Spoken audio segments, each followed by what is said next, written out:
Bonjour à tous, vous êtes bien sur Écolo Mégalo, le podcast qui vous parle de l'environnement. Aujourd'hui, nous allons parler d'un sujet très controversé. Faut-il arrêter de recycler ?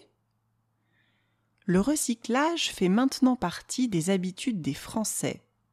Et pourtant, de plus en plus de personnes, et même de médias, critiquent le recyclage. Quels sont leurs arguments ? On parle beaucoup du manque d'efficacité du recyclage.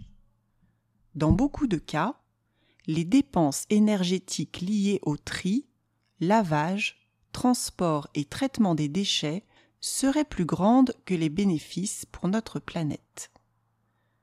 De plus, il faut admettre que tous les produits triés ne sont pas recyclables. Moins de 50% de l'aluminium collecté est recyclé.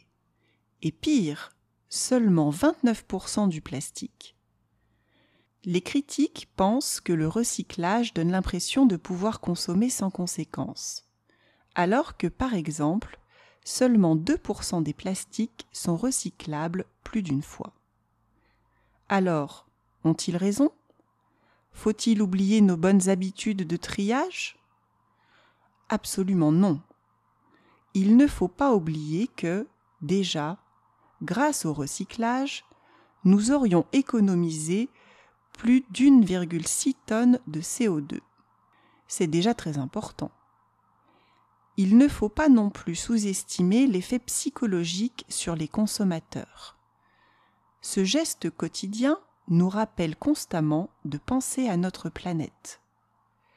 De plus, les critiques du recyclage ne nous proposent pas de vraies alternatives. Ils nous disent de moins consommer, d'acheter des produits sans emballage, et ils ont raison. Mais ce ne sont pas des alternatives au recyclage, c'est complémentaire. Les technologies du recyclage sont de plus en plus efficaces, car, avec le temps, tout système s'améliore.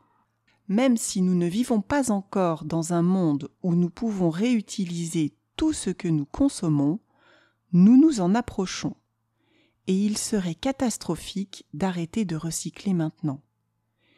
Il ne faut pas seulement regarder le passé du recyclage, mais voir aussi son potentiel futur. Alors, c'est vrai qu'il faut consommer moins et utiliser peu ou pas d'emballage. C'est très important, mais il faut aussi continuer de trier. C'est grâce à tous ces efforts que nous sauverons notre planète.